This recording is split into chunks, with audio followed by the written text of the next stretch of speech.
L'annonce a été faite le 6 décembre 2024 à la télévision nationale. Le Premier ministre Apollinaire Joachimson Kielem de Tambela est démis de ses fonctions et le gouvernement dissous. 24 heures plus tard, le nom de son successeur a été dévoilé en la personne de Jean-Emmanuel Ouedraogo. Les raisons officielles de cette réorganisation au sommet de l'État n'ont pas été communiquées. Ancien ministre d'État, ministre de la Communication, porte-parole du gouvernement, âgé de 44 ans. Il est attendu sur plusieurs dossiers. Nous allons donc analyser ce sujet et trois autres sujets, si le temps nous le permet, dans cette émission avec nos invités. À ma droite, je vous présente Ali Nana, qui n'est d'ailleurs plus à présenter dans cette émission. Il est analyste politique et sécuritaire. Bonsoir Ali Nana. Bonsoir téléspectateurs du Burkina Info, bonsoir chers panélistes, co-panélistes. Merci et bienvenue à ces échanges.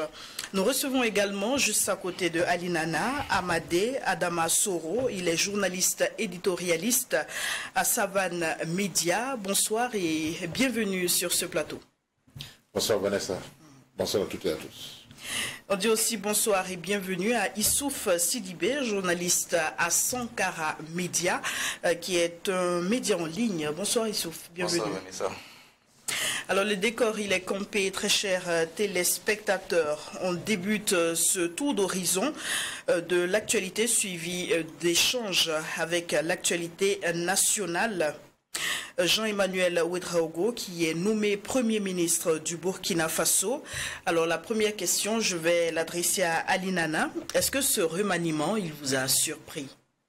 Non, dire que ça m'a surpris, c'est trop dit. Mais je crois que tout changement au sein de l'exécutif répond à un besoin quelconque. Aujourd'hui, le commandant en chef, le capitaine Ibrahim Traoré, président du Faso, a jugé nécessaire de donner un nouveau dynamisme à l'équipe, aux activités de l'équipe gouvernementale. Je crois qu'aujourd'hui, le départ de Tambela et l'arrivée d'Emmanuel Ouedraogo s'inscrit dans cette dynamique-là.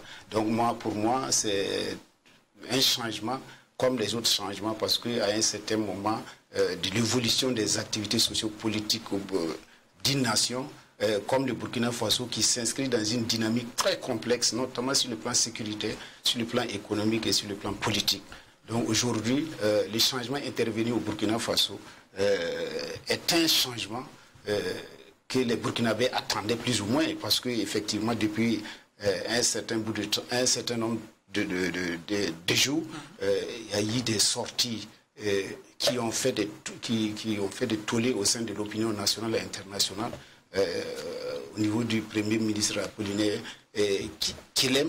Mais nous ne dirons pas que c'est ça qui a effectivement poussé le président du Faso à opérer ces changements. Nous disons que le président du Faso, au regard des objectifs qu'il s'est fixés, au regard des enjeux du moment, au regard des difficultés auxquelles le Burkina Faso est confronté, a jugé nécessaire de marquer une halte pour effectivement donner du sang neuf à l'équipe gouvernementale et de projeter vers l'avenir. Mais toujours est-il que dans tous ces tohu-bohu, le plus important dans ce changement, c'est que les Burkinabés ont de fortes attentes, notamment sur le plan sécuritaire, notamment sur la réduction de la vie chère. Je crois que c'est ce niveau-là que nous attendons de pied ferme du nouveau Premier ministre. Alors, Ali Nana le disait tantôt, il n'y a rien d'officiel, en tout cas en ce qui concerne les raisons, mais les supputations vont bon train. Alors, Amadé Soré, est-ce que vous, à votre niveau, selon vous, qu'est-ce qui a pu motiver ce remaniement? Bon, sans être dans le secret des dieux, il faut dire que dans la marche d'un gouvernement, il y a souvent des impératifs. Ces impératifs-là peuvent à la fois découler des acteurs eux-mêmes. C'est-à-dire, l'ancien Premier ministre pourrait dire, bon, j'ai fait chemin avec vous, si vous pouvez me décharger. Il a fait 2 ans tout de même. Absolument. Et le poids de l'âge, 66 ans. Ça peut être une perspective. Comme je l'ai dit, c'est des supputations. Et il peut donc demander à être déchargé de cette responsabilité. Ça, c'est la première hypothèse. La deuxième peut être effectivement un souci d'efficacité. il faut injecter du sang neuf. Et il faut également placer cela dans le contexte sous-régional, notamment à travers l'AES. Vous savez très bien qu'au Mali, il y a un changement de Premier ministre. Tout à fait. Donc ça peut être une répercussion au niveau donc, du Burkina Faso pour que du sang neuf soit injecté à la fois au Mali et au Burkina Faso. Je ne dirais pas que ça va continuer au niveau du Niger, mais ce n'est pas impossible. Donc ça, c'est la deuxième hypothèse. Bien sûr, ce n'est pas une grande surprise, puisque en tant qu'observateur de la scène politique nationale, on a souvent aussi entendu dans certains milieux ce besoin-là, donc des changements au niveau donc, du gouvernement, notamment au niveau du chef du gouvernement. Et cela ne remet pas en cause le travail colossal qui a été abattu par le Premier ministre sortant, qui est l'homme de Tambela. Mais comme je l'ai dit, dans la marche d'une nation, dans l'échafaudage de la nation, du gouvernement, de temps en temps, il faut procéder, n'est-ce pas, à des ajustements pour insuffler de nouveaux sang, un nouveau dynamisme, pour marquer, en tout cas, un nouveau départ. Alors pour vous, est-ce que ces sorties, justement, Ali Nana l'a évoqué, ces différentes sorties qui ont été jugées polémiques, est-ce que cela n'a pas pesé également dans cette balance-là? Non, à mon avis, je ne trouve pas que c'est dramatique à ce niveau. Voilà, c'est son point de vue qu'il a donné. D'ailleurs, il a eu le temps de s'expliquer. Et je ne pense pas que ce soit le motif principal de son départ du gouvernement. Alors, Youssouf Sidibé, quelle est votre lecture de cette réorganisation au sommet de l'État? Ok, merci Vanessa. Mais tout d'abord, je voudrais quand même balayer du revers la première hypothèse de M. Nana, qui disait que le Premier ministre aurait peut-être voulu qu'on le décharge en Afrique, généralement. Soro, oui. Monsieur Soro, oui. Sa première hypothèse selon laquelle le Premier ministre Tambela a voulu se décharger parce que sur le poids de l'âge, ou bien fatigué, ou bien... Non, je ne pense pas que ce soit ainsi. Hein. En Afrique, généralement, c'est très rare de voir un Premier ministre qui occupe quand même un poste important, c'est ça, et puis demander à se décharger. Non, non, non, je pense que peut-être que... Je reconnais avec lui parce que quoi qu'on dise, il a aussi abattu un travail. Mais il faut reconnaître aussi qu'il y a eu beaucoup d'ingrédients quand même, il y a eu beaucoup de ratés quand même à son niveau qui ont peut-être n'ont pas plaidé à sa faveur. Et le remaniement gouvernemental, en tout cas la dissolution de ce gouvernement était attendue. Et je pense que le président du Faso même l'a répété lors de la rencontre avec les jeunes au Palais des Sports qu'il faut un nouveau cap. Ce nouveau cap suppose qu'il faut de nouveaux acteurs. Et on ne peut pas quand même faire un nouveau cap avec les mêmes anciens. C'est vrai qu'il a essayé, le président de Faso a essayé de lui donner encore une nouvelle chance, parce qu'après les assises, il fallait s'attendre quand même à la dissolution du gouvernement et à un remaniement du gouvernement. Ça a été fait, mais du coup, il a été reconduit. La réalité a été changée, il y a eu de nouveaux acteurs qui sont rentrés. Il restait maintenant au niveau du gouvernement où il fallait vraiment donner un nouveau cycle pour le nouveau cap. Parce que, quoi qu'on dise, les défis sont là. Et moi, personnellement, je dirais que c'est vrai, le Premier ministre a abattu un grand travail, mais moi, personnellement, je ne le voyais pas à la hauteur de la mission qui lui a été confiée. En tout cas, au regard des défis qui se présentent actuellement, je ne le voyais pas, en tout cas, l'homme qui pouvait quand même être en phase avec la politique actuelle du chef de l'État. Il fallait trouver quand même quelqu'un, peut-être qui est en phase avec la politique actuelle du chef de l'État pour pouvoir insuffler ce nouveau dynamisme. Alors, mais lorsque vous dites qu'il n'était pas trop en phase, en tout cas selon votre lecture, pourtant on l'a vu sur plusieurs fronts en train de défendre les idéaux actuels portés par le régime actuel. Je dirais que quand même c'était... que ce soit en Russie, les différents pays dans lesquels il est allé et tout. Mais il vous souviendra aussi quand même aussi qu'il a été aussi en déphasage. Ça sortit sur les chefs coutumiers, quoi qu'on dise, c'est en déphasage net avec la politique du chef de l'État qui disent qu'il faut... C'est sur les chefs coutumiers, c'est sur les fétiches. Aussi les fétiches. Donc c'est en déphasage en tout cas avec la politique du gouvernement actuel. Et contrairement à ce qu'on pourrait dire, ça pouvait lui coûter dès cet instant son poste. Cela pouvait lui coûter son poste si vraiment on estime qu'aujourd'hui, il faut revenir aux sources et que le Premier ministre sort pour s'attaquer directement aux dépositaires de ces sources-là. Il y a un problème quelque part. Donc ça pouvait dès cet instant même quitter son poste. Je pense même que le président du Faso a été un peu patient avec lui, sinon ça aurait été quelqu'un d'autre. Avec la levée de tollé qu'on avait vu à son temps, il serait parti très tôt. Alors, un homme d'un certain âge, vous l'avez relevé, Jean-Emmanuel Ouedraogo, lui par contre, il est jeune, nouvellement nommé Premier ministre, âgé de 44 ans. Alors, est-ce qu'il n'est pas justement trop jeune pour cette si grande charge? Ali Nana. Et parler de jeunesse, je crois que c'est trop dire. Le président du Faso est plus jeune que Emmanuel. Voilà, donc ne parlons pas jeunesse. Aujourd'hui, nous avons la majorité à partir de 18 ans peut assumer des responsabilités familiales, ainsi de suite, jusqu'à 35 ans. Au Burkina Faso, on est plus jeune. Et d'ailleurs, même c'est les contextes et les situations qui déterminent qui est jeune, qui ne l'est pas. On peut être jeune dans la tête et vieux, ainsi de suite. Voilà, dans les actes. Donc à ce niveau, je ne crois pas. Emmanuel Ouedraogo, c'est une nouvelle carte que le président du Faso met en jeu. Il est vierge politiquement, vous m'excuserez du terme, parce qu'effectivement, il n'a pas un passé politique assez visible. On l'a connu à l'écran, à la RTB, comme présentateur, ainsi de suite, comme DG, comme journaliste, ensuite DG de la RTB. Il a marqué ses pas, il a appris, il s'est formé. Hein? Il est directeur de la télé. C'est ça, j'ai dit. Non, pas DG. Ok. Oui, directeur de la directeur, de toute façon, il y a le terme directeur là-bas, c'est important. Donc aujourd'hui, moi je crois que c'est une bonne carte. Contrairement à certains va-t-en-guerre, c'est un monsieur que je trouve un peu mesuré. Moi, c'est ce côté tempérament qui m'inspire un peu plus confiance. Donc nous attendons effectivement, au-delà de ce qu'il a été comme ministre de la Communication, porte-parole du gouvernement, mission qu'il a vaillamment accomplie d'ailleurs, parce qu'être porte-parole du gouvernement, aujourd'hui, c'est une mission très noble. Et il a accompli durant les 2 ans là vaillamment. Et je crois qu'aujourd'hui, non seulement sa jeunesse plaide en sa faveur, et ensuite la virginité politique qu'il traîne derrière lui est un atout. Et aujourd'hui, quand vous regardez, quand vous lisez les commentaires, vous écoutez les commentaires dans les grains, je crois qu'aujourd'hui, il fait plus l'unanimité que les précédents. Parce que, vous savez... Alors, dans cette shortlist-là, il y avait d'autres noms, dont celui de Bassolma Bazi, qui revenait un peu souvent. Bassolma. Pourquoi pas lui?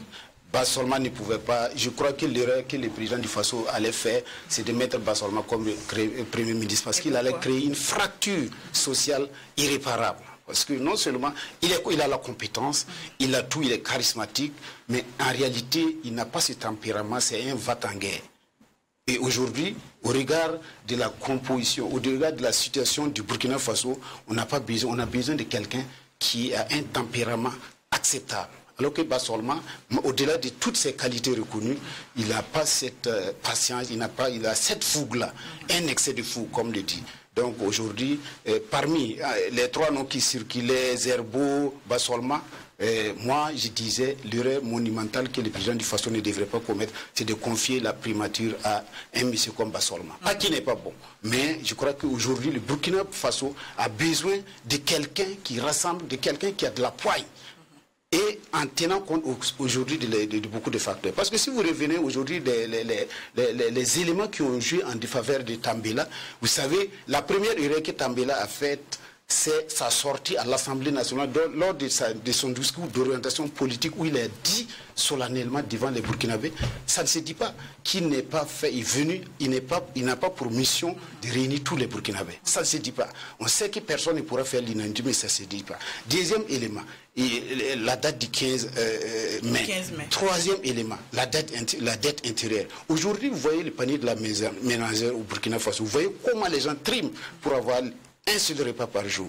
Aujourd'hui, cela est dû à quoi? Cela est dû en partie effectivement à l'absorption de la dette intérieure. Aujourd'hui, un Premier ministre qui vient au regard du contexte tendu, contexte économique, financier très tendu, qui vient dire aujourd'hui que les débrouillards, ceux qui ont des dettes de 1 million et quelques, que l'État doit reverser, doivent céder une partie au nom du patriotisme, d'un soi-disant patriotisme. Si c'est le patriotisme, je crois qu'à ce niveau, les Burkinabés ont déjà démontré à travers les bulletins de paye, à travers les contributions volontaires. Ça se dit pas. Ils sont assez patriotes. Voilà. Donc aujourd'hui, moi je crois que le président du Faso a fait un bon jeu en choisissant le jeune Emmanuel Ouédraogo, qui est jeune dans l'âge, mais aujourd'hui je suis sûr et certain qu'il va colmater les veilles, il va pouvoir ressouder les morceaux au niveau des couches socio-professionnelles du Burkina Faso. C'est de ça qu'il s'agit en fait.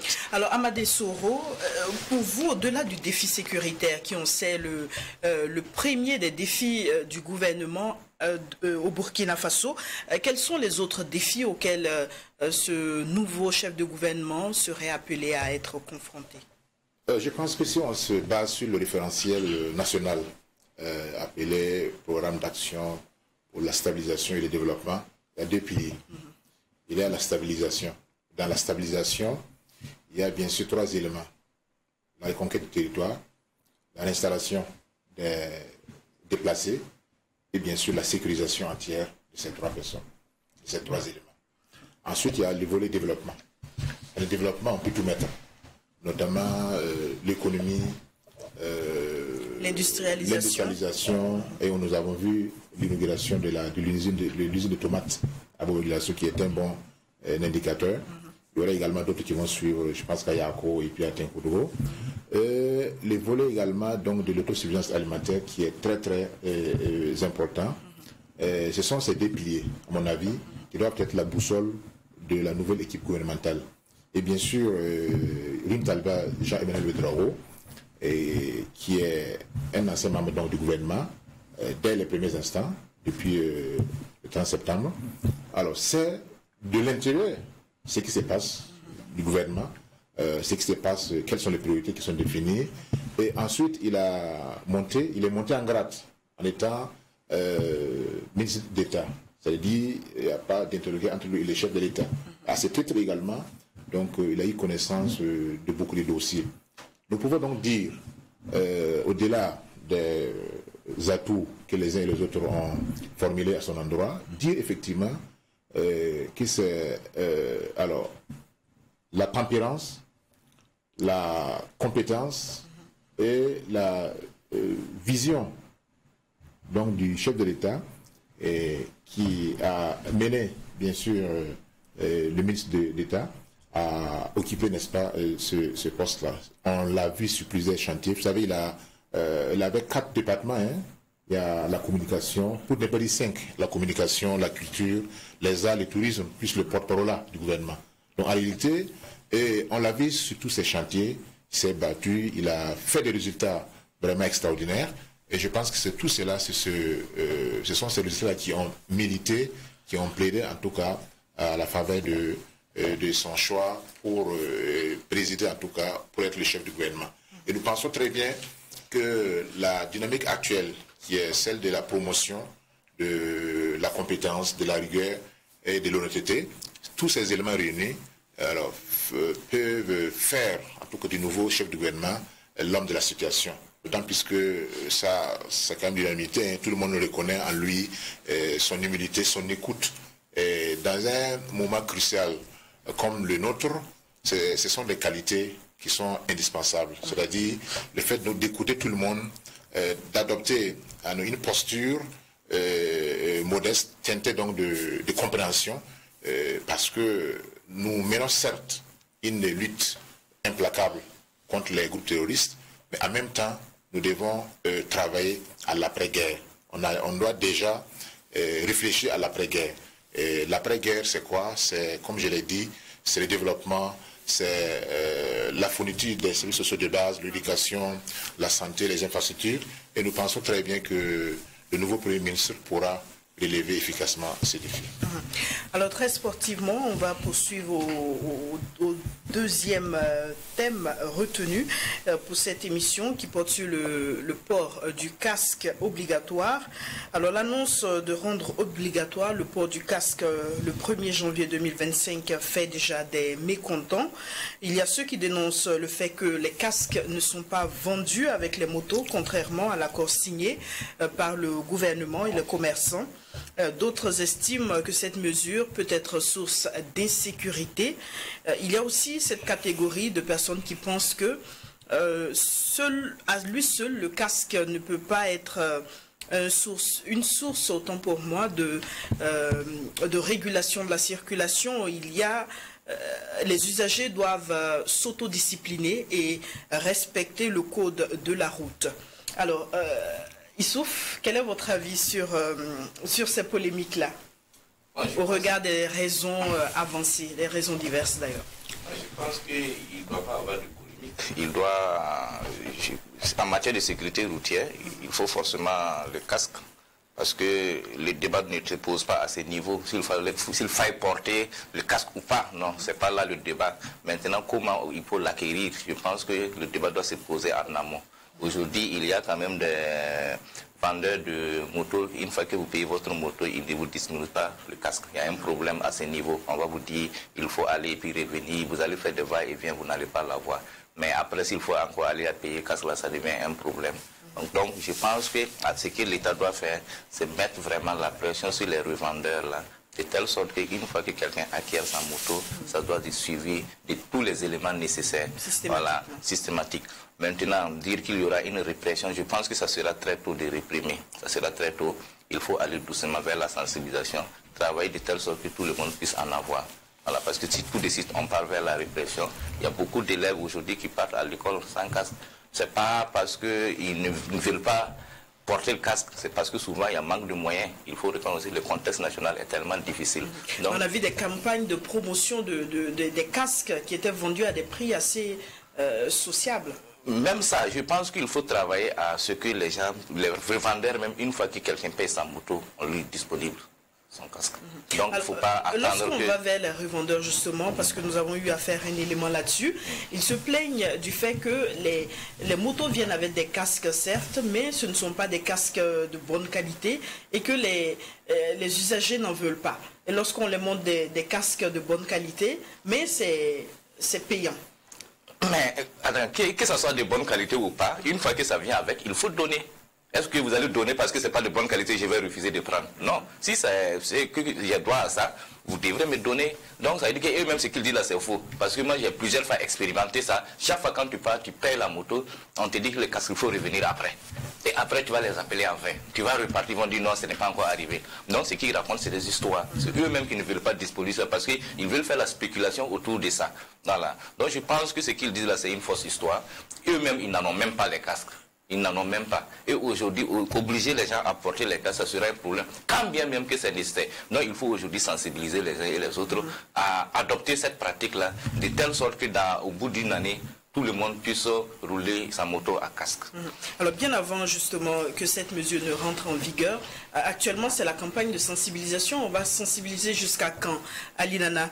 Lorsqu'on sait qu'au Burkina, au premier semestre de l'année 2024, les accidents de la route ont coûté la vie à 295 personnes selon les statistiques de l'ONASER. Je crois que pour l'une des rares fois dans ce pays-là, il faut qu'on soit rigoureux et sérieux. Cette mesure-là, c'est une mesure très populaire. Une mesure très populaire et sanitaire. Ça n'engage que moi. Parce que cette histoire de casque-là, ça date de plus de 20 ans. Et dans les démocraties, dans les pouvoirs de démocratie où les gens ont tenté depuis 2000, 2003, sous le maire Simon Compaoré, avec ce qu'on a appelé les émeutes liées au casque. On a vu ça, où le gouvernement a tenté, la décision était noble, mais les Burkinabés, en son temps, avec des supputations qu'il y avait un proche de Blaise Compaoré qui avait un stock de magasins, de casques, et qui voulait écouler avec Alizette Gando, et que c'est cette raison-là qui a poussé Simon Compaoré à prendre la mesure. Je crois qu'il faut qu'à un certain moment, on s'arrête, et puis on apprécie la situation en fonction de l'intérêt supérieur de la nation. Le port aujourd'hui... Et le port du casque aujourd'hui au Burkina Faso, est-il bénéfique au Burkinabé ou pas? Question. Si nous revenons à votre conclusion aujourd'hui, vous avez dit que selon les statistiques de l'ONASER, les accidents de la circulation constituent aujourd'hui la cause principale de mortalité, surtout en fin d'année. À partir de décembre, d'ailleurs même on a commencé, il suffit de sortir, vous ne pouvez pas faire 2 km à Ouagadougou sans voir un accident. Je crois que les périodes de transition, aujourd'hui, sont les périodes propice aussi pour prendre des décisions rigoureuses. Même quel que soit. Vous avez que la cité entre les cités 1200, la cité en 3. Vous savez comment Sankara a fait pour casser les choses qui étaient là-bas, les maisons qui étaient là-bas. Mais tous les Burkinabés, tous les Ouagalais, à la limite, avaient dit que ce n'était pas possible. Et je crois que c'est ça aussi qu'on appelle autorité d'un pays. À un certain moment, c'est vrai qu'aujourd'hui, la question de moyens se pose, il faut faire ceci, cela, il faut faire cela. Non, je crois qu'aujourd'hui, les Burkinabés, le contexte est difficile, mais dès lors que ça rentre dans le cadre de la protection de la vie individuelle, ça n'a pas de prix. Si nous sommes conscients aujourd'hui que les accidents, comment dirais, routières sont les causes principales des décès, aujourd'hui, il n'y a pas de raison qu'on ne parte pas. Ce qu'on peut faire maintenant, c'est d'appeler le gouvernement à assouplir la phase de sensibilisation. Moi, je ne suis pas d'accord parce que ça fait près de 25 ans que nous sommes dans cette situation. Il faut que le gouvernement essaie de trouver une formule pour un peu alléger comment on appelle, les acheteurs de casques, même si on va subventionner, même si nous allons trouver une formule, de toute façon ça ne va pas manquer, les propositions ne vont pas manquer, mais toujours est-il qu'à partir du 1er janvier, il faut que chaque Burkinabé puisse porter son casque, quelle que soit la qualité. Moi, j'ai échangé tout de suite avant de venir sur votre plateau avec une vieille dame qui ne s'intéresse pas à l'actualité politique, encore moins qui ne connaît pratiquement rien. Il dit que lui, il ne connaît pas Burkina Faso, mais en réalité, aujourd'hui, ce qui l'intéresse, le capitaine Ibrahim Traoré, le gouvernement Traoré a pris des décisions qui l'intéresse, qui lui l'entend au niveau de TikTok, au niveau de Facebook, lui il voit qu'on a dit qu'à partir de maintenant, il faut que chacun ait son casque. Aujourd'hui, la décision, tout le monde trouve que c'est une décision salutaire. Ensuite, elle a dit, elle a même parlé de comment dirais-je, comment on appelle ça, sur les voies, des ralentisseurs. Elle a parlé des casques et des ralentisseurs qui sont des décisions salutaires et qui vont protéger les Burkinabés. Il faut mettre les Burkinabés face à leurs responsabilités. Aujourd'hui, on ne peut pas mettre un feu tricolore, mettre des policiers, mettre des VADS et puis mettre un gendarme couché à côté avec des ralentisseurs ou bien et puis quelqu'un va venir sans casque pour passer. Nous sommes dans un 21e siècle où le monde est en train d'aller en train de prendre une autre tournure. Il faut que les Burkinabés se disciplinent pour préserver leur vie. Donc je crois qu'à ce niveau, le gouvernement doit, au-delà de la phase de sensibilisation, à partir du 1er janvier, quelles que soient les circonstances, que ce soit question de moyens, que ce soit question de qualité des casques, il faut que chaque Burkinabé qui a une moto puisse porter son casque pour aller à l'école, pour aller au travail. Et ça, il faut que la transition soit réellement, assume ses responsabilités à ce niveau. Alors, Amadé Soro, est-ce que le gouvernement doit rester droit dans ses bottes et appliquer cette décision? Oui, absolument. Vous savez que le décret qui institue l'obligation du port de casque la date de 78, au temps de la Misana. Ce n'est pas aujourd'hui. On se pose la question de savoir comment et pourquoi doit-on demander à quelqu'un de se protéger en cas d'accident. En fait, cela tellement va de soi qu'on se pose des questions. Est-ce qu'on doit vraiment mener une campagne pour cela? Parce que avant tout, il s'agit de la sécurité de la personne qui est en jeu. Donc, si la personne ne veut pas protéger sa sécurité, alors la question se la pose. Maintenant, il y a 3 éléments qu'il faut prendre en compte par rapport à cela. Si on prend les autres pays limitrophes du Burkina, par exemple, le Togo, la Côte d'Ivoire, vous n'êtes pas fou pour sortir avec votre moto sans votre casque. Et les Burkinabés qui sont là-bas, ils portent les casques. Mais une fois chez lui, c'est aussi un des paradoxes du Burkinabé. C'est le prototype des citoyens respectueux des règles, des règlements hors de son pays. Mais une fois chez lui, c'est le désordre. Là, si vous discutez avec ceux qui voyagent, savent que le Burkinabé, hors de son pays, il est vraiment un modèle. Mais pourquoi chez lui? Absolument.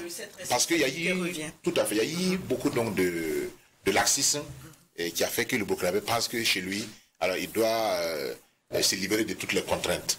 Voilà. Je disais, le deuxième élément, c'est en fait l'étroitesse des voies, qui fait que, en termes donc comment on appelle ça, des modes de transport en commun, comme les bus, les trains, bon, on n'a pas ça encore ici. Salut au passage la décision gouvernementale qui souhaite acquérir 500 bus. Tout à fait. Mais pour cela aussi, il faut une autre mesure d'accompagnement, à savoir l'agrandissement des voies. Parce que ici, vous n'allez pas voir dans les pays de la sous-région autant de motos comme au Burkina Faso. Alors, sur le point de l'agrandissement des voies, on risque d'être dans une nouvelle polémique parce que les abords des voies sont devenus des boutiques, des commerces. Oui, mais les personnes qui on a vu que même la décision de déplacer les lieux de commerce de 2 mètres du goudron. Mais ces personnes savaient qu'ils n'étaient pas dans les droits quand ils le faisaient. Ces personnes-là savent naturellement qu'en le faisant, elles n'étaient pas dans les droits. Notre problème, c'est quoi? Comme je l'ai dit, c'est le manque donc de fermeté à l'égard de l'application des différents degrés, des différents règlements qui sont censés organiser notre vie. Donc, si le Burkinabé, et là, il faut travailler à changer un peu les mentalités. Il faut amener les gens, j'ai lu quand même le communiqué du ministère de la Sécurité, on doit passer par une phase de sensibilisation. Et je pense même qu'il y a eu un mémorandum, en tout cas un accord, entre le gouvernement et les revendeurs, n'est-ce pas, les vendeurs de motos, et qui stipule que, voilà, à partir du 1er janvier 2024, cette année-là, vous devrez vendre chaque moto avec son casque. Et c'est quoi le Burkinabé? Le plus souvent, le commerçant, il part acheter la moto avec le casque, il vient, il met le casque à côté. C'est comme les téléphones portables. Tout téléphone portable qu'on vend à sa carte mémoire. Mais il vient, il enlève la carte mémoire, il dit non, que c'est venu comme ça. Donc ça veut dire que c'est une manière donc de spéculer et de maximiser en fait le profit. Et c'est un état d'esprit, c'est une mentalité. Il faut à la fois adopter bien sûr des mesures, des règlements censés régler notre vie, mais il faut aussi travailler un peu à changer la mentalité des Burkinabés pour dire qu'en réalité, ce qu'on vous dit de faire participe d'abord de votre propre sécurité avant celle des autres. Et comme je l'ai dit, si on arrive à mettre en place des moyens de transport en commun, n'est-ce pas, les bus et autres, ça va aussi réduire un peu, voilà, sans oublier l'autre aspect, que chaque programme va être avec son enjeu. Il y avait un chanteur qui disait que Ouara sans char, c'est la galère. Voilà. Alors, on poursuit avec la libération des gendarmes ivoiriens. Après plus d'une année de détention au Burkina, 2 gendarmes ivoiriens arrêtés le 19 septembre 2023 lors d'une mission de poursuite d'orpailleurs clandestins. Selon les sources ivoiriennes, ont trouvé leur liberté. Le retour en Côte d'Ivoire a été effectif depuis le 29 novembre.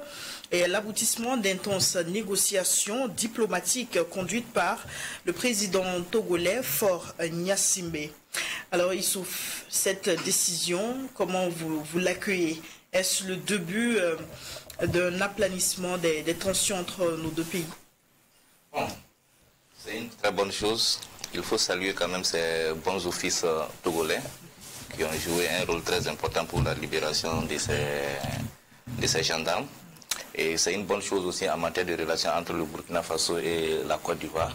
Car quoi qu'on dise aujourd'hui, la tension entre ces deux pays n'arrange personne, ni le Burkina, ni la Côte d'Ivoire.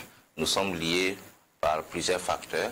Mais paradoxalement, vous savez, depuis des années, le Burkina et la Côte d'Ivoire, il y a toujours eu cette tension. Avec qui Thomas, se sont exacerbés tout avec Thomas Sankara, avec Blaise et Boulourang Gbagbo, avec Roch et Alassane. Ça a toujours eu cette tension, mais on arrive toujours à s'asseoir et à s'entendre quand même autour du minimum. Donc c'est une très bonne chose et ça permet aussi de décrypter un peu l'atmosphère qui existe entre ces deux pays-là.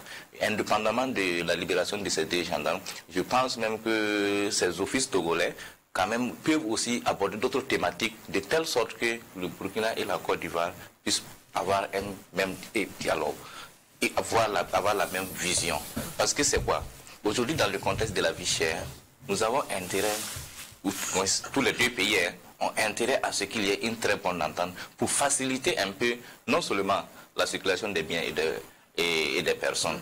Parce que, géographiquement parlant, quand vous regardez le nombre de Burkinabés qui y vivent, la tension entre le Burkina et la Côte d'Ivoire, ça n'arrange pas ni le Burkina ni la Côte d'Ivoire. Parce que l'un dans l'autre, nous avons besoin de l'un et de l'autre. Donc je pense qu'il faut qu'on travaille encore. Il faut qu'on travaille encore sur d'autres thématiques Parce que indépendamment de ça, il y a toujours la tension qui est là, indépendamment de ces deux gendarmes-là. Il faut qu'on travaille encore sur d'autres thématiques.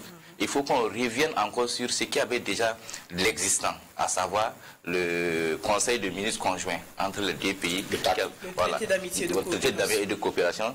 Parce qu'il y avait beaucoup d'aspects de coopération, il y avait beaucoup de chantiers quand même qui étaient là, qui sont en instance, qu'on peut aussi aujourd'hui réveiller pour pouvoir donner un nouveau dynamisme, un souffle économique entre ces deux pays-là. Parce qu'il ne faut pas laisser quand même ce qui s'est passé à l'État. Il ne faut pas, comment on le dit, il faut pas jeter l'eau de bain, l'eau de bain avec le bébé. Donc, il faut travailler à décrypter un peu la situation et travailler aussi à ce que les deux gouvernements collaborent ensemble pour pouvoir mettre en œuvre les chantiers qui étaient en cours. Est-ce qu'on peut parler de poursuite des chantiers en cours entre ces deux pays lorsqu'il y a la méfiance, lorsqu'il y a des accusations qui sont émises? C'est pour cela que je dis que ces offices togolais doivent travailler sur d'autres thèmes pour qu'on évite, pour que ces accusations-là soient estompées.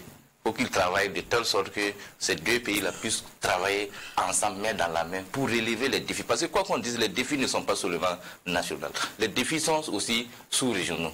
Il faut que les pays-là travaillent ensemble. Indépendamment des pays entre nous, le Mali et puis le Sénégal, nous devons travailler avec tous les pays voisins pour relever les défis qui se présentent à nous. Aujourd'hui, quand on parle de vie chère, c'est en partie aussi dû à ces facteurs.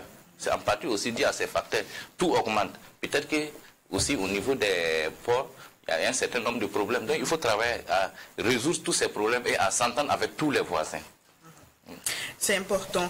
Alors, selon des sources non officielles, en tout cas, en dehors des deux gendarmes ivoiriens, il y a aussi eu libération côté ivoirienne de deux forces de défense et de sécurité du Burkina, un VDP et un soldat qui avait été aussi arrêté en territoire ivoirienne. Et ces échanges se seraient déroulés sur le territoire togolais. Alors, Ali Nana, comment est-ce que vous jugez déjà le silence côté burkinabé autour de cette libération ivoirienne, qui est en tout cas officielle, qui a été annoncée par le porte-parole du gouvernement ivoirien? Oui, mais c'est une question qui sera résolue diplomatiquement. Je crois que la diplomatie burkinabé, immédiatement après la formation de ce gouvernement, va se prononcer. De toute façon, rien n'est caché, rien n'est cassé. C'est en cela que je voudrais effectivement, à travers votre plateau, féliciter les acteurs dans ces négociations, la tripartite, Togo, Burkina, Côte d'Ivoire, effectivement, qui ont abouti effectivement à la libération de ces citoyens du monde qui, aujourd'hui, vous savez que la liberté est la chose la plus chère.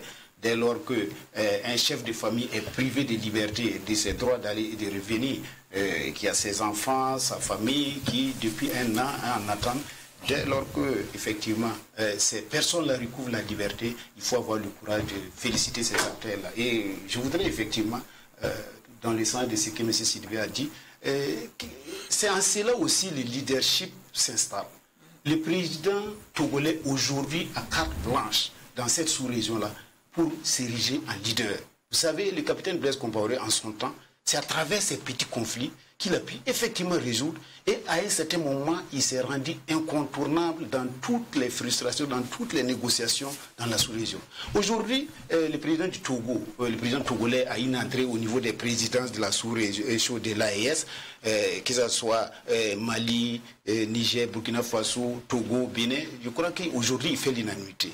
Il a cette obligation morale de ramener ces différents acteurs-là à se retrouver autour de la table. Parce qu'aujourd'hui, au regard de ce qui se passe dans le monde, depuis hier avec la Syrie, vous savez qu'aujourd'hui, on ne peut pas construire, on ne peut pas se développer, on ne peut pas avoir une vision lointaine de développement tant qu'on ne va pas construire des ensembles vastes dans les sous-régions. Aujourd'hui, l'AES est né, il est évident.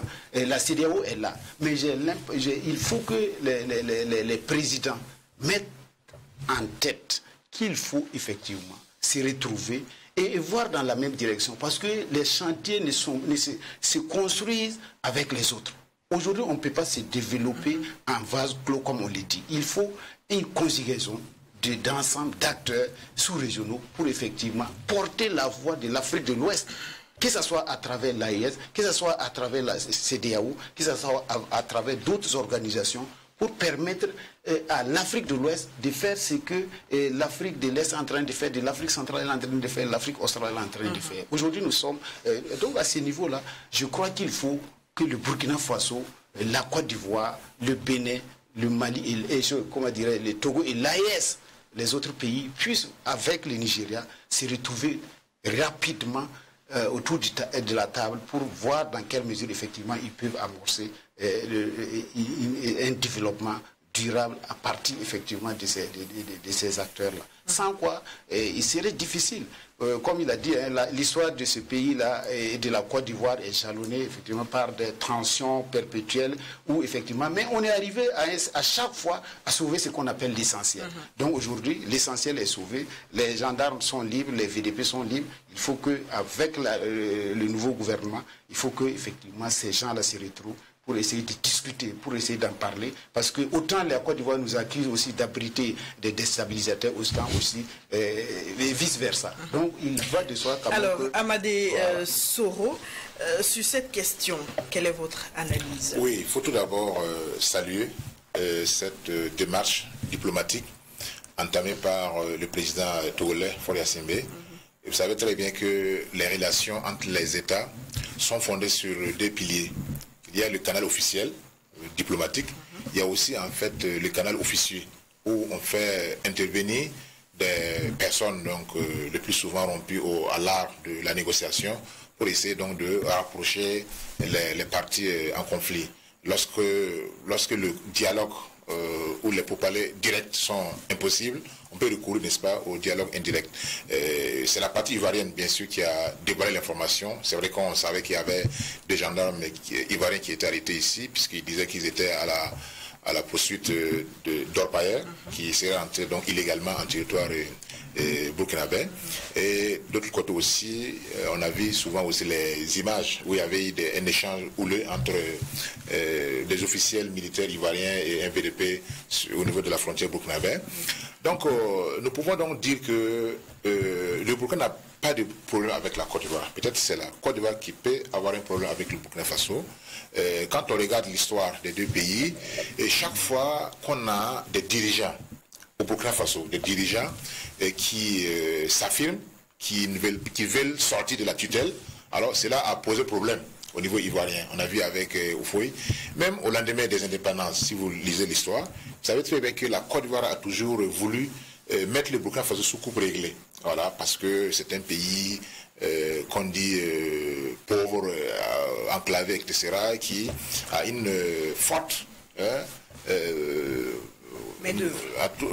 main-d'œuvre abondante d'ailleurs au niveau de la Côte d'Ivoire, et même si c'est le colon qui a décidé du transfert de ces hommes-là, puisqu'on avait appelé la voltaire des hommes, vers la Côte d'Ivoire. Et l'apport des voltaïques aujourd'hui burkinabé dans l'économie ivoirienne est indéniable. On peut pas, si aujourd'hui on enlève la partie, ou en tout cas la contribution des voltaïques et des burkinabés dans l'économie ivoirienne, vous n'allez rien trouver. Et les rapports ou les statistiques qui sont sorties récemment prouvent que le Burkina Faso est le premier investisseur privé en Côte d'Ivoire, étranger du moins en Côte d'Ivoire. C'est pour donc dire que à la fois le volet géographique, le volet historique et le volet démographique, les deux pays sont donc condamnés à s'entendre parce qu'il y va de l'intérêt des deux pays.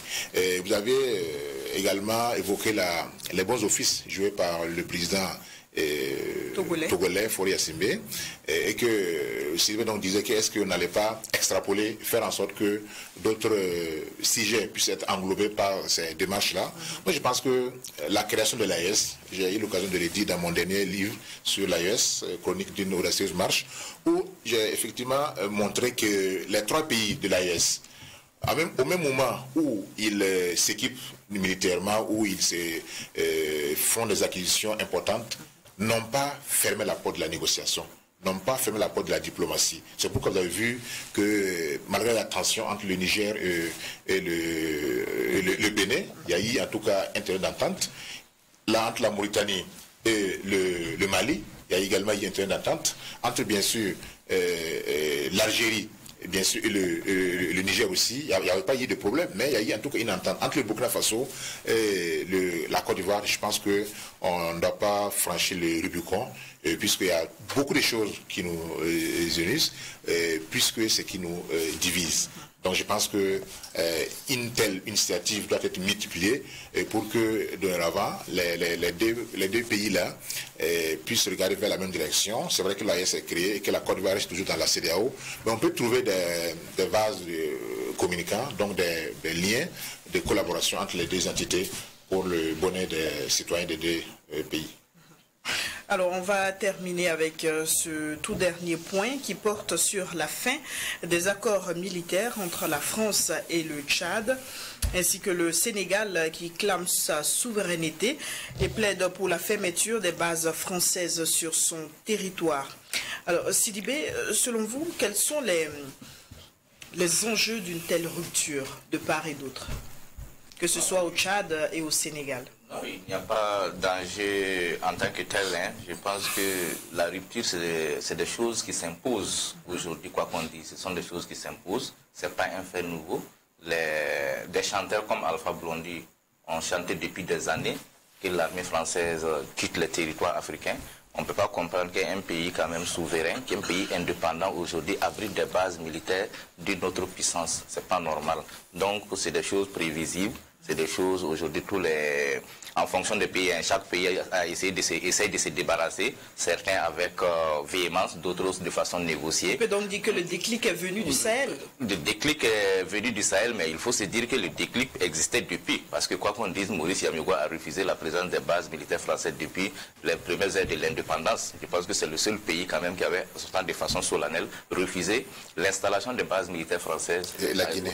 Et la Guinée, depuis les premières heures des indépendance. Donc, du coup, ça, c'est un fait. Et depuis longtemps, les oppositions, que ce soit les syndicats ou les partis politiques d'opposition, ont toujours refusé qu'il y ait des troupes militaires françaises sur le territoire des peuples décolonisés. Ce n'était pas normal. Donc, je disais que c'est des choses normales. Maintenant, il va falloir négocier parce que quoi qu'on dise, le départ, souvent, ça peut, si ça n'a pas été négocié, ça crée des frustrations. Et à ce moment, vous ne pouvez pas préserver les acquis. Parce qu'on veut se débarrasser, certes, mais vraiment que ça soit de façon intelligente, de telle sorte à préserver les acquis. Parce que moi, je ne suis pas dans une position de rupture pour rupture. Non, on n'est pas d'accord pour votre présence. Ça, on assume la position. Mais voilà comment vous devrez partir. Et aussi, voilà ce que les acquis que nous avons eu avec votre collaboration. Quoi qu'on dise, ça n'a pas été mauvais sur tous les plans. Voilà, ça n'a pas été mauvais sur tous les plans. Voici, avec votre rupture, nous gardons un certain nombre de choses quand même que nous avons eu comme acquis. Et vous aussi, vous partez chez vous. Et indépendamment des bases militaires françaises, ça, il faut aussi se le dire. Même les autres troupes militaires qui viennent de nouvelles puissances. Quoi qu'on dise, aujourd'hui, un État qui accepte la présence d'un militaire d'un autre État doit le faire avec intelligence et doit se dire que ça a une date de péremption, bref délai. Parce qu'aujourd'hui, nous sommes suffisamment grands, nous sommes suffisamment mûrs et nous avons suffisamment les hommes nécessaires pour ne pas accepter que d'autres puissances militaires viennent s'installer sur notre territoire pour quoi que ce soit. Mahamat Déby l'a d'ailleurs dit, ce n'est pas un remplacement par un autre partenaire. Tant mieux alors. Alors Ali Nana, ce départ, comment est-ce que vous le prenez? Est-ce qu'on est dans une sorte d'urgence d'asseoir un nouveau pacte de collaboration avec la France? Oui, naturellement. Je crois que c'est la fin d'une époque. Hein, c'est la fin d'une époque avec l'instauration d'un nouvel ordre mondial que nous sommes en train de vivre. Ce qui se passe au Tchad, c'est la fin d'une époque. Et je crois qu'il faut que les Français reviennent sur terre et de comprendre que cette période d'abriter des militaires français sur un sol africain est révolue. Ça, au moins, il ne faut pas jouer ce qu'on appelle la politique de l'Autriche. C'est une réalité. Et les deux décisions tchadiennes et sénégalaises viennent effectivement répondre à un besoin de souveraineté nationale. Parce qu'effectivement, aujourd'hui, la jeunesse africaine s'inscrit dans cette dynamique-là. Si bien qu'aujourd'hui, si vous voyez que les trois pays, les trois chefs d'État de l'AES qui sont presque solidement assis, c'est du fait simplement qu'ils ont eu ils ont pu prendre ce courage-là, historique, de dire out à l'armée, aux bases militaires françaises. Je crois que c'est ça le déclic qui a permis effectivement aux populations de l'AE de soutenir solidement, malgré les difficultés financières, économiques des nations. Je crois que le président, j'ai suivi un peu la campagne de Mahamat Déby, et qui a inscrit en lettres d'or sur le volet base militaire française sur son programme. Et les campagnes ont été battues, que ce soit au Sénégal ou bien au Tchad, sur ce volet-là. Je crois qu'aujourd'hui, c'est une concrétisation d'une promesse de campagne de part et d'autre. Parce que, et ils ont parlé de ce qu'on a appelé la réciprocité dans la diplomatie. Mais le tout n'est pas de demander le départ d'un partenaire. Peut-être qu'il faut consolider les acquis qui ont été Ils ont obtenus. été clairs. Ils ne remettent pas en cause tous les accords avec la France. Ils disent qu'ils vont prioriser les accords qui profitent à la majorité des Tchadiens ou des États africains. Voici ce que j'ai suivi, j'ai écouté bien le discours de Mahamat Idriss Déby. Il a dit, aujourd'hui, les accords militaires ne sont pas prioritaires pour le Tchad. Parce que pour aller en profondeur de la situation au Tchad, en réalité, si vous revenez de Toumbalbaye jusqu'à Issa-Nabré, en venant jusqu'à Déby, les relations entre la France et le Tchad ont toujours évolué en temps de scie. Vous savez, vous vous rappellerez que lorsqu'il était question d'envoyer des bases militaires au niveau des 3 frontières, avec Déby Père, il a refusé catégoriquement qu'il ne va pas envoyer. Et quand il mourait, les relations entre la France et puis le Tchad n'étaient pas au beau fixe. Et c'est ce qui a favorisé, ce qui a fait même que Macron a adoubé le fils. Et il a fait le déplacement en Djamena pour assister à l'investiture. Maintenant, qu'est-ce qui a fait déborder cette situation-là? N'oubliez pas l'attaque de Boko Haram qui a coûté la vie à 40 soldats tchadiens. Et ce qui a énervé le président tchadien qui a effectivement pris les commandes sur le terrain et qui est parti, il a dit que nous ne pouvons pas abriter 1000 soldats français avec toute la logistique. Qui a quitté le Mali, le Burkina Faso et qui se retrouve aujourd'hui sur le territoire tchadien et qu'ils n'ont pas arrivé effectivement, les services de renseignement n'ont pas pu effectivement détecter cette menace-là. Donc Déby a compris qu'en réalité, la base militaire française ne servait plus à défendre le territoire tchadien. Donc il faut revoir effectivement, prioriser les accords. Donc il a dit qu'aujourd'hui, à partir de maintenant, les 1000 soldats vont repartir en France, même si le mode opératoire n'est pas déterminé. Vous n'oublierez pas aussi qu'il y a une procédure en France liée effectivement aux costumes et autres. Il y a une procédure contre Mahamat Déby en France, sur comment on appelle ça, les biens mal acquis, et puis voilà la qualité des vestes, voilà, les costumes de luxe et autres. C'est une procédure que le président tchadien a trouvée humiliante aujourd'hui, donc il ne peut pas tolérer. Et au regard de la revendication de la jeunesse africaine et tchadienne, il ne peut pas aujourd'hui abriter une base militaire française au XXIe siècle, après près de 66 ans d'indépendance. Je crois qu'à ce niveau, c'est la tendance, et ça va aller, hein, ça va aller. Ça, je puisse vous l'affirmer que d'ici 5 ans, on ne trouvera pas un militaire en Afrique de l'Ouest, un militaire français en Afrique de l'Ouest. Ça, c'est la tendance, c'est la nouvelle donne, et on ne pourra pas évoluer avec les données de 1960. Il faut qu'on progresse, et à ce niveau, que ce soit le Sénégal, que ce soit le Tchad, et bientôt la Côte d'Ivoire et autres, les gens vont trouver une formule.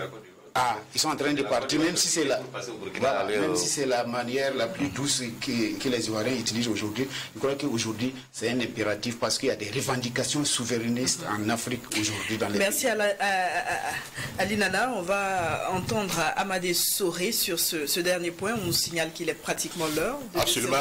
Je pense qu'avant même que le Tchad ne se prononce sur cette rupture-là, il y avait la commission Bockel, de Jean-Marie Bockel, qui avait été mise en place par le président français pour statuer sur l'avenir des forces militaires françaises en Afrique. Et bien sûr, il y a également son ministre des Affaires étrangères, Jean-Marie Noël, qui était, n'est-ce pas, au Tchad, sitôt décollé. Togolais, alors le Tchad a donc déclaré la rupture de ses relations. Il reste les 3 cas.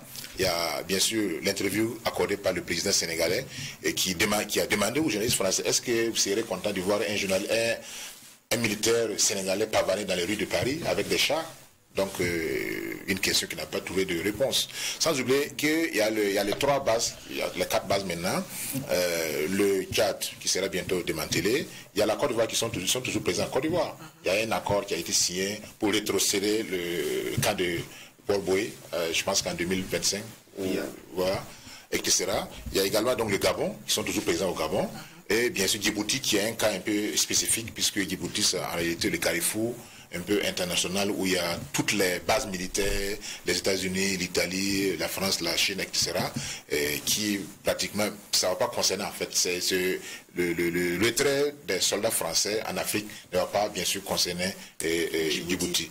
Alors donc il reste les 2 cas, le Gabon et la Côte d'Ivoire. Et je pense qu'avec la clameur populaire qui monte, une jeunesse africaine de plus en plus consciente qui n'accepte plus effectivement cette indépendance sous haute surveillance, comme l'a dit Alpha Blondy, va finalement indiquer la porte, même si en cela il faut reconnaître le rôle des pionniers. On a vu un pays africain appeler à l'aide à la France il y a quelques années de cela. On ose espérer que ce départ-là ne va pas, le Mali notamment. Exactement. Oui, tout à fait. Voilà. On ose espérer que ce départ ne va pas laisser un creux. Le président intérimaire donc, Diakounda Traoré, avait demandé un appui aérien et en renseignement, et non pas le déploiement de troupes françaises au sol. Mais la France a transformé cette demande en appui, en présence militaire sur le terrain. C'était pas là. Diakounda et son gouvernement qui n'ont pas joué franc jeu. Et si moi je demande 2 hommes, on m'envoie 5 hommes, donc je refuse. Absolument. Donc en réalité... c'est pas la suite que l'ancien premier ministre Shogala Maïga qui avait dévoilé donc la supercherie, que c'était pas en fait un déploiement au sol qui avait été demandé. Donc c'est, comme l'a dit, c'est la fin d'une époque. Quand vous prenez tous les grands spécialistes de l'Afrique, je parle des Français, comme Antoine Glaser, comme Laurent Bigot, comme Alain Juillet, ils disent en fait que c'est la fin d'une époque. Et la France doit savoir que l'époque actuelle n'est plus propice à la présence militaire, parce que l'Afrique a évolué. L'Afrique maintenant s'inscrit dans une démarche de diversification de ses partenaires. Et l'Afrique voit ailleurs, voit la Chine, voit la Turquie, voit ailleurs. Et donc ce n'est plus dans les années 60 ou 70 où donc la France avait cette exclusivité de relations de coopération, notamment militaire, avec ses anciennes colonies. Alors merci à Amadé Soro, merci à Linana, merci à Issouf Sidibé.